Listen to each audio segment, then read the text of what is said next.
Jonathan, are you going to plead guilty to assaulting my colleague, Kian Bexty? Rebel Media. Rebel Media. Hey! No. Okay, keep your hands off me.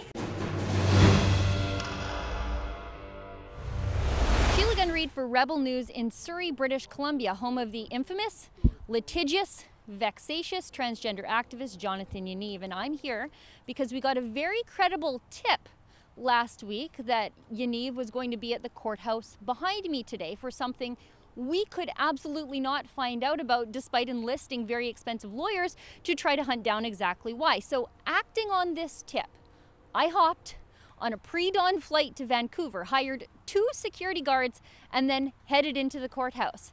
Yaniv has already assaulted 2 of my colleagues in the past, and we are suing him for it.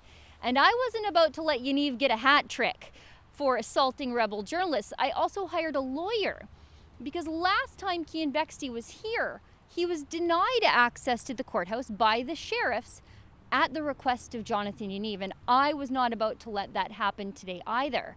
So I waited and I waited and I waited, and I finally had my chance to ask Jonathan Yaniv about punching my friend Kian on camera. Just look at this. Jonathan, are you going to plead guilty to assaulting my colleague, Kian Bexty? Rebel Media. Rebel Media. Hey!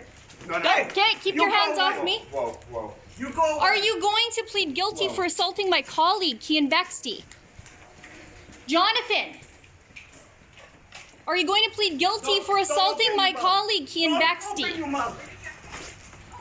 Jonathan, are you going to plead guilty to the weapons charges against you? Now, did you see that? When Jonathan Yaniv had an actual woman asking him tough questions, he ran away. Scared of me, I guess. I guess he only likes to bully vulnerable immigrant women. He must, deep down in his heart, still know that it's wrong for a man to hit a woman. It was his wild-eyed mom and biggest enabler who ran at me. Thankfully, I had those 2 great security guards with me to keep her off me. But here's the crazy part. Despite the whole interaction being caught on cell phone camera, the GoPro that I had on my body, and an overhead security camera, Yaniv still called the cops and told the cops my professional security team had assaulted him, not that his mom had tried to take my face off. What? So the cops showed up and detained us for a time. Good thing I had all that video footage plus a lawyer with me. The cops now, they eventually let us go after trying to talk me out of reporting on Jonathan Yaniv next time around. Yeah, no, that's not gonna happen. So I mean, just for future, maybe try to avoid having any contact with them in the courtroom, right? That way they can, whatever they're gonna plead, you're gonna end up knowing anyway when you go inside, right? And Yaniv also used the cops to escort him and his badly behaved mom to their car while the police were talking to us. So I couldn't follow and ask any more reasonable questions in a public place. Just more abusing the system from this guy and his mom. It absolutely never ends. Now at Rebel News, we are incurring a lot of costs because of Jonathan Yaniv.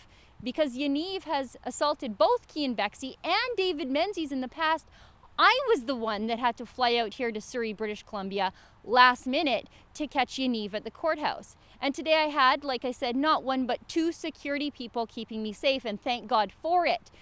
Yaniv has 4 inches and at least 100 pounds on me. And I also have legal costs now. We had to hire a lawyer to be present today to ensure that I had physical access to attend at the courthouse. And our lawyer was immensely helpful when Yaniv called the cops on my professional security detail when they didn't let his mom take my head off. Now, to deal with the nuisance complaints from Yaniv to the police, Yaniv uses the local cops as a shield from accountability. You see, this is what we have to do. All of this we have to go through just to do journalism without being assaulted or banned. No other media company has to go through all of this. Yet they whine about mean tweets and vulgar catcalls. We get assaulted with steel canes and the police don't give a damn. Sheriffs ban our reporters because Yaniv laughably tells obvious lies about us. Now, we filed a lawsuit against Jonathan Yaniv for assaulting both Kian Bexty and David Menzies, and it will surely cost us $50,000 to fight that fight. I know it's a lot, maybe even it sounds crazy, but it's less insane than allowing Jonathan Yaniv to continue his reign of terror. The cops aren't doing anything, so we must. You can see the details of our lawsuit at yanivtrial.com.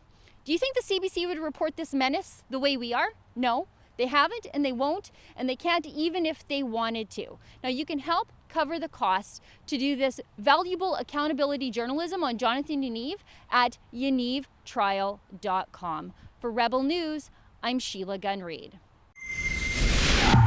I had to fly out to Surrey, British Columbia this morning to hire 2 security guards and a lawyer just to be safe enough to ask Jonathan Yaniv a couple simple questions to help cover the cost to send me here and to support our lawsuit against that public menace.